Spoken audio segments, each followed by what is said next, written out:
Hello viewers, আসসালামু আলাইকুম। Welcome to my Aurora cooking studio. সবাই কেমন আছেন? শীত এসেছে, চারিদিকে পিঠা খাওয়ার ধুম পড়ে গিয়েছে। তাই আজ আমি আপনাদের সামনে হাজির হয়েছি বাঙালির ঐতিহ্যবাহী ভাপা পিঠার রেসিপি নিয়ে। আমার এই রেসিপিটা প্রথম থেকে শেষ পর্যন্ত ফলো করলে আশা করি আপনিও সুন্দর ভাপা পিঠা তৈরি করতে পারবেন। তো চলুন দেখে নিই।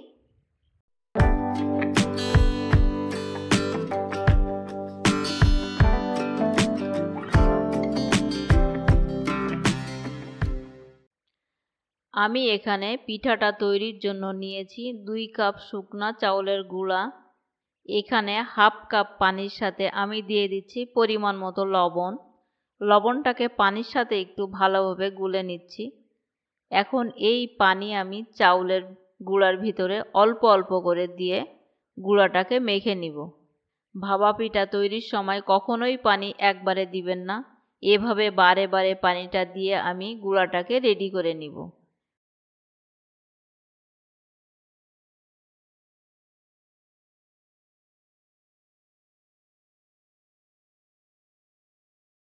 গুঁড়াটা পিঠা তৈরির জন্য একেবারেই রেডি। এই যে দেখুন, এটাকে আমি হাতে এভাবে মুঠো করে নিচ্ছি, কিন্তু এটা সহজে ঝুরঝুর করে পড়ে যাচ্ছে না। তার মানে গুঁড়াটা আমার ঠিকঠাক মতোই রেডি হয়েছে।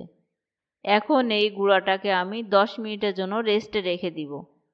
10 মিনিট পর গুঁড়াটা আমি এইরকম একটা চালুনির সাহায্যে চেলে নিব। তবে না চাললেও সমস্যা নাই। চেলে না নিলে আপনারা এর ভেতরে যদি কোনো বড় বড় দলা থাকে সেটাকে হাত দিয়ে ভেঙে গুঁড়ো করে দিবেন। চেলেগুলো একটু বেশি সুন্দর হয়। এগুলো আমার চেলে নেওয়া শেষ। এখন পিঠা তৈরি করার পালা। পিঠা তৈরির জন্য প্রথমে আমি একটি বলে কিছুটা পানি নিয়ে এরকম একটা সুতি কাপড় এভাবে ভিজিয়ে ভালোভাবে নিংড়িয়ে নেব। এরপর একটা স্টিলের বাটিতে আমি পিঠাগুলো তৈরি করব। বাটিতে আমি একটু শুকনা গুঁড়ো এভাবে ছড়িয়ে দিচ্ছি, এতে পিঠাগুলো সহজে উঠে আসবে। এখন চামচ দিয়ে আমি বাটির অর্ধেক পরিমাণ বা তার থেকে একটু কম গুঁড়ো নিয়ে এভাবে চামচ দিয়ে হালকাভাবে একটু চেপে দিব। খুব জোরে চাপতে যাবেন না, তাহলে পিঠা কিন্তু বাটি থেকে ছেড়ে আসার সময় ভেঙে যেতে পারে। এখন এর উপরে আমি দিয়ে দিব খেজুরের গুড়। আমি এখানে অবশ্যই পাটালিটাকে কেটে কেটে ছোট করে নিয়েছি।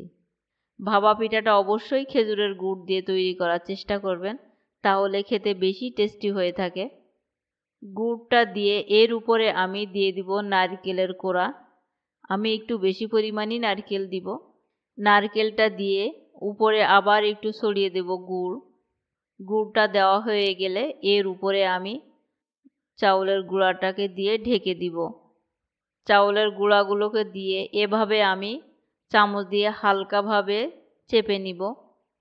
এখন আমি এই সুতি কাপড়ের উপর বাটিটাকে উপর করে নিব। উপর করে নিয়ে বাকি কাপড়গুলো এভাবেই রাখবো।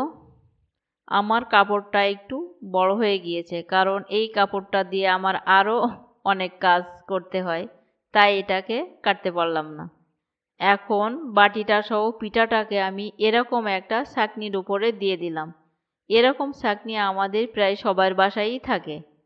এখন এই ছাঁকনিটা সহ আমি চুলায় আগে থেকে একটি হাঁড়িতে পানি দিয়ে রেখেছিলাম, সেই হাঁড়ির উপরেই বসিয়ে দিলাম। হাঁড়ির উপরে বসিয়ে আস্তে করে আমি এভাবে বাটিটাকে উঠিয়ে নিব। কাপড়টা দিয়ে ভালোভাবে পিঠাটাকে ঢেকে দিব। এখন এর উপরে একটা ঢাকনা দিয়ে ঢেকে দিব। আমার হাঁড়ি থেকে ভাপটা বেশ খানিকটা বেরিয়ে যাচ্ছে, এই জন্য পিঠাটা সিদ্ধ হতে আমার একটু বেশি সময় লাগবে, থেকে 4 মিনিট মতো। ঢাকনা দিয়ে যদি পুরা হাঁড়িটাই ঢাকা থাকতো তাহলে সময়টা একটু কম লাগতো। এই তো প্রায় 4 মিনিট পর পিঠাটা আমার হয়ে গিয়েছে। যদিও কাপড়টা অনেক গরম, তারপরে আমি সরিয়ে দেখানোর চেষ্টা করছি। পিঠাটা কিন্তু পুরোপুরি ভেতরে কুকড হয়ে গিয়েছে, কোথাও নরম নাই।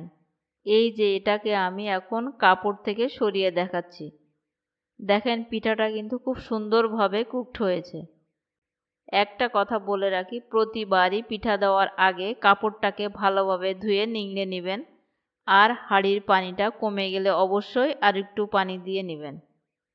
এই তো তৈরি হয়ে গেল আমাদের মজাদার ভাপা পিঠা।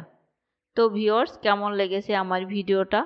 ভালো লাগলে অবশ্যই একটা লাইক দিয়ে চ্যানেলটাকে সাবস্ক্রাইব করবেন। আল্লাহ হাফেজ।